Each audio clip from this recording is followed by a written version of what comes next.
Olá, nós estamos mais uma vez aqui no nosso programa de bate-papos durante a pandemia e hoje a gente tem a satisfação de conversar com a doutora Adriana Castello, é médica aqui em Brasília e oncologista da maior rede de hospitalar daqui da capital, a rede dos hospitais Santa Lúcia, e também é oncologista do Hospital Universitário de Brasília. Ela é pesquisadora do programa de doutorado da Universidade de Brasília. Adriana, muito obrigado por estar aqui. Eu já vou começando a fazer uma pergunta para você. Eu sei que a sua área de atuação não é a de tratamento de pessoas que estão sofrendo com o Covid-19. A sua área é de câncer, né? Tratamento de pessoas com esse mal. A minha pergunta é o seguinte: a gente ouvia muito dizer que os hospitais estavam se preparando para receber pacientes sofrendo aí da doença provocada pelo coronavírus. E que, inclusive, iam reservar espaço e também tempo e até recursos médicos que antes eram postos à disposição de para o atendimento de várias enfermidades e que isso ia agora ser canalizado para o tratamento dos pacientes com coronavírus.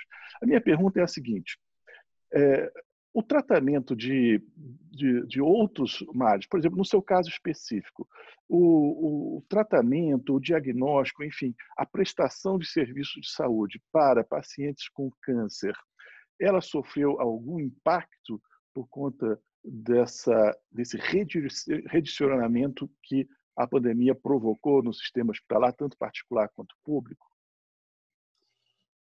Oi, Paulo, muito obrigada aí pelo convite. Então, vou tentar responder as suas perguntas.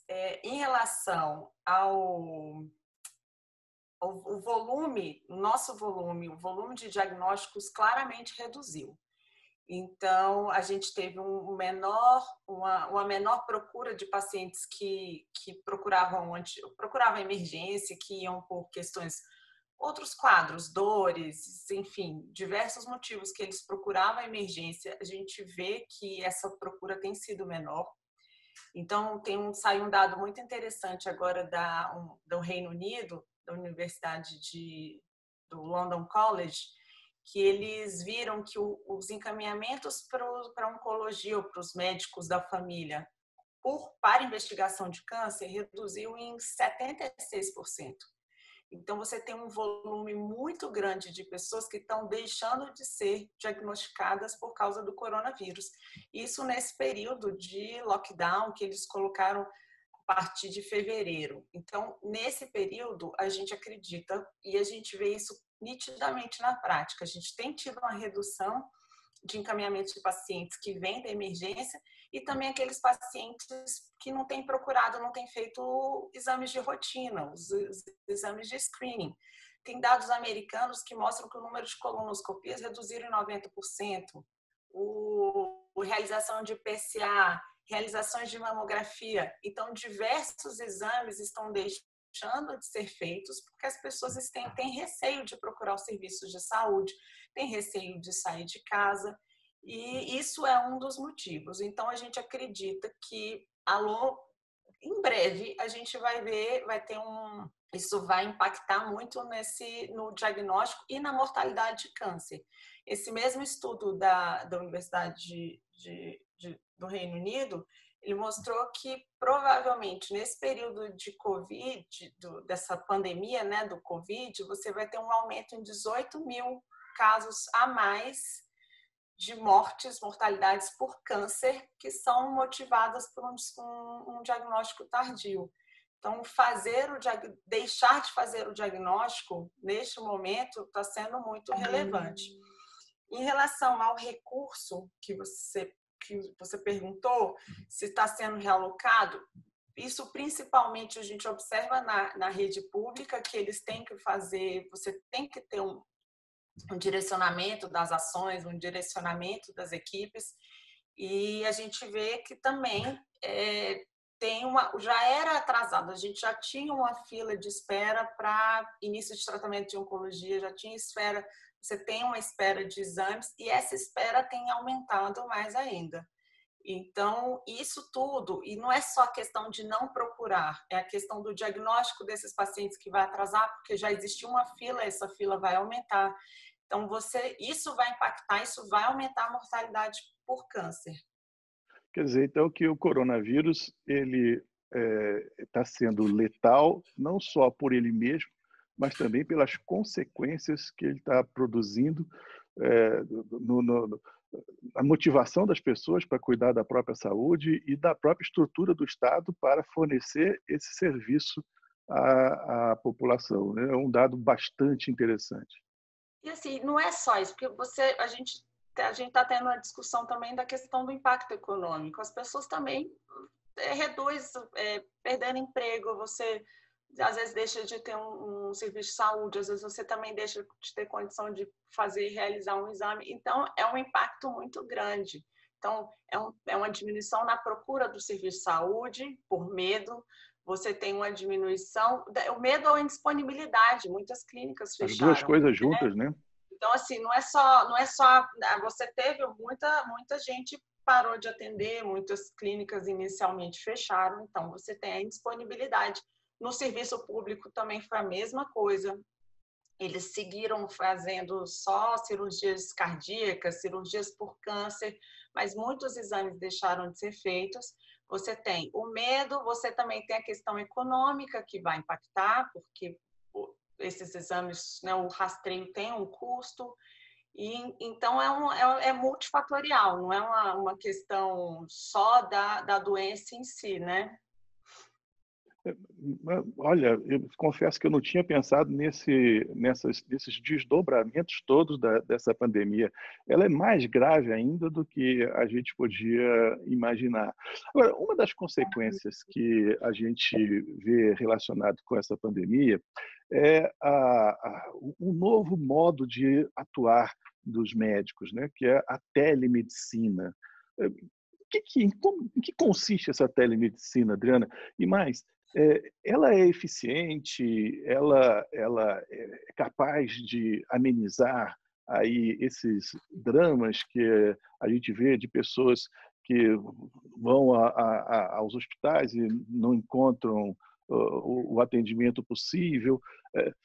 A telemedicina é um serviço de emergência para esse período ou é um serviço que pode vir a continuar mesmo depois da crise? Eu já era uma pessoa entusiasta, eu acredito muito na telemedicina. Obviamente, tem especialidades que o contato presencial é essencial. Cirurgia, oftalmologia, eu não consigo vislumbrar como essas especialidades poderiam atuar para a telemedicina. Mas, clinicamente, eu acho que é muito viável, porque é possível você dar uma orientação, e vai muito do seu juízo, né? Da sua avaliação clínica. Se um paciente entra em contato comigo, eu consigo ter uma noção, isso você procura emergência, isso você vai manejar, a gente pode esperar um pouco mais, você pode ficar em casa. Então, eu acho que com a telemedicina você consegue prestar um atendimento, pelo menos uma orientação, e você consegue fazer uma triagem daquele paciente. Procura emergência ou não procura emergência, ou até assim, pacientes que estão distantes mesmo. Por exemplo, eu penso muito, eu acho que ela é muito válida para cidades menores, de menor porte, que não tem o especialista e que não vai ter o especialista porque aquela cidade não comporta todas as especialidades. Então, o contato por telemedicina, você consegue levar o especialista para o interior, você consegue levar o especialista para a periferia, você consegue disseminar o conhecimento.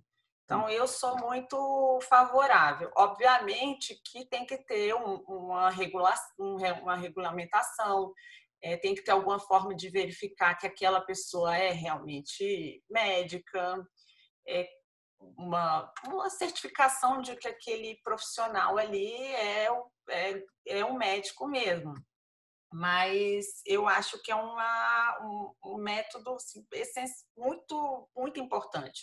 Eu, como oncologista, eu vejo os pacientes entram em contato, sim, com muita frequência. E eu vejo que eu consigo resolver à distância várias questões. E eu consigo, não, isso eu não tenho capacidade de resolver por telefone, então o senhor vai ter que procurar meu consultório, vai ter que ir à emergência. Então, a gente consegue dar uma melhor orientação e um melhor cuidado para o paciente.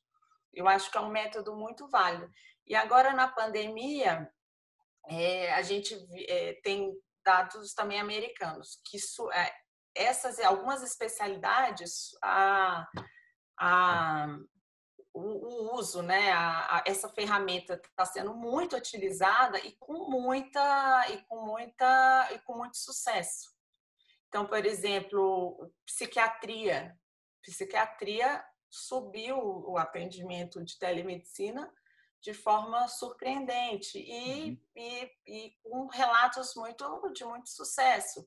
Então, eu não acho que é para todas as especialidades, eu não acho que é para todos os casos, mas aí entra a responsabilidade do médico também. Uhum. Você tem que saber qual caso que é adequado para dar esse direcionamento. Pode ser uma boa saúde também, uma boa solução também para os problemas de saúde do SUS, né? A gente sabe que há filas quilométricas para os pacientes serem atendidos. Quem sabe que, por meio da telemedicina, a gente não pode permitir que profissionais que estão em lugares diferentes, né, às vezes com menos carga de trabalho, possam atender aquela população que está mais concentrada num determinado estado, numa determinada cidade, né? Quer dizer, poderia haver um equilíbrio maior de número de pacientes por médicos, né? Por meio da telemedicina, né? Isso é viável, né? Pensar assim. Eu acho que é muito viável. E eu acho que a minha opinião é que é viável. Eu acho que você consegue dar uma orientação, eu vou dizer assim, oncologista. Obviamente, eu preciso examinar, obviamente, durante o acompanhamento, você precisa fazer as avaliações clínicas, mas, por exemplo, um paciente que está com a suspeita de um câncer, eu tenho condição de ensinar, avaliar e orientar quais são os exames que ele precisa fazer, que a gente chama de estadiamento, que é você dizer em que fase da doença aquele paciente encontra. E a depender das suspeitas, você vai pedindo os exames. Então, você poderia dar esse apoio, você poderia dar essa orientação e o paciente já chegar, por exemplo, se ele mora numa cidade que não tem oncologista, quando ele fosse para a cidade, ele já poderia chegar com todos os exames feitos, já com uma possibilidade já estar preparado para iniciar o tratamento. Então, eu acho que eu sou, sinceramente, muito defensora da telemedicina. E parece ser muito interessante mesmo. Deixa eu fazer uma outra pergunta, Adriano. A gente repara que os hospitais, eles... sim, a pergunta não é bem mais sobre o hospital, é pelo seguinte: e quando um paciente oncológico, que já está com a sua imunidade baixa, ele é acometido do vírus, ele sofre a influência da doença. Como é que fica o tratamento? A minha pergunta é pelo seguinte, porque eu imagino que isso deve ser complicado, né? O médicos que trata um paciente com o coronavírus, depois vai tratar um outro paciente, também imunodeprimido, que ainda não pegou, né? Como é que isso está sendo administrado por vocês? E a minha pergunta é se existe uma administração diferente no campo da saúde pública e no campo da saúde particular. Olha, eu vou falar ambos os hospitais que eu trabalho. Eu trabalho no Hospital Universitário e no Hospital Santa Lúcia, no Grupo Santa Lúcia. Todos os hospitais, eles têm gerado um fluxo diferenciado de pacientes com coronavírus. Então, eles têm gerado alas separadas, e isso no HUB também. Então, independente do público ou do privado.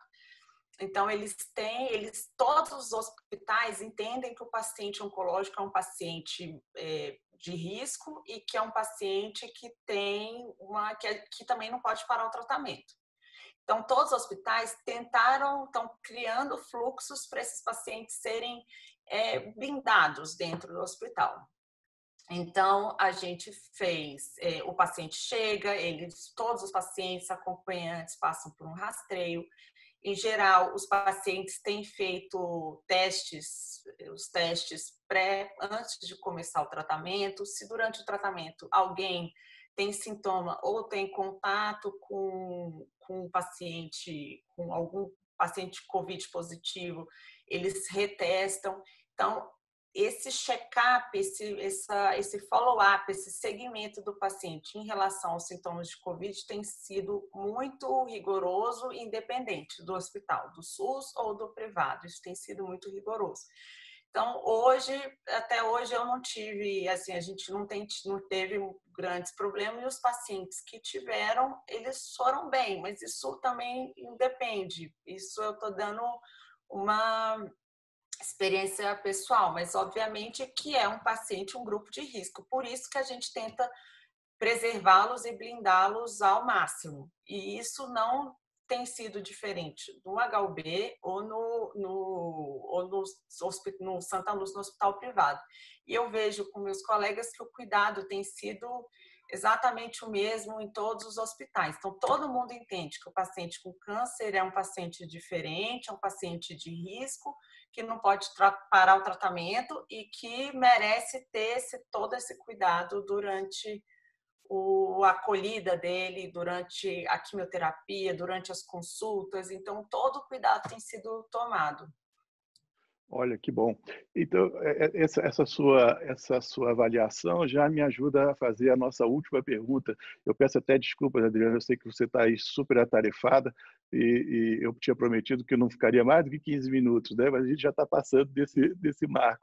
Mas a minha última pergunta é, como profissional de oncologia, nesse momento de pandemia, de riscos, de receios, ainda assim, você recomenda que as pessoas façam aqueles exames de prevenção, aquelas consultas de prevenção que são recomendadas para prevenir o câncer, ou você acha melhor esperar mais alguns meses para retomar esses cuidados? Você me botou aí É tão difícil, Paulo. Assim, Paulo, eu recomendo que se você tenha qualquer sintoma que você investigue, independente da época, um sintoma persistente, que você vá atrás. Se você tem um risco muito elevado de câncer, vamos supor, pessoas que têm mutações já conhecidas, que o risco é elevado, que tem que fazer aquele segmento rigoroso, eu recomendo que siga, que siga a recomendação.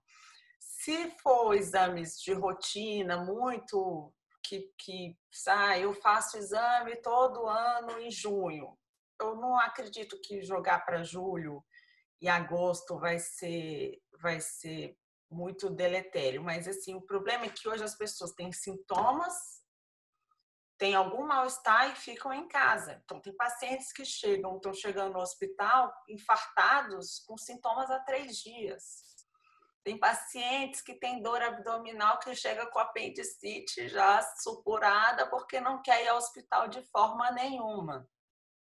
Tem paciente que, entendeu? Então, o problema é esse, que as pessoas não estão procurando de jeito nenhum. Então, eu recomendo que se sintoma, procure sim, porque a emergência, hoje os hospitais têm tido um cuidado, então, eu sinceramente, teve um dia que eu entrei num supermercado, o supermercado estava muito mais cheio que o hospital. Então, assim, Então, assim, a gente tem que. E às vezes você vai ao supermercado, mas não vai ao hospital com algum sintoma. Então, você tem que olhar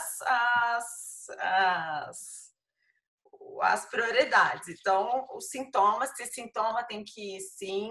Exames de rastreio, eu acho que dá para a gente, pelo menos, deixar passar essa fase assim, muito, muito crítica, mas assim, não tanto. Não dá para também o exame que já passou, era para eu ter feito ano passado. Eu também acho que também não dá para a gente ficar postergando demais, não. Ótimo. Mas se sintomas, certamente ir à emergência, ir ao hospital, à clínica, ao seu médico. Hoje em dia, praticamente todos os médicos voltaram a atender e todo mundo com cuidados muito, muito rigorosos, muito criteriosos nos consultórios. Então, eu recomendo que sim, que procure seu médico se você tiver sintoma e se você também tiver com seus exames atrasados. Adriana, muitíssimo obrigado.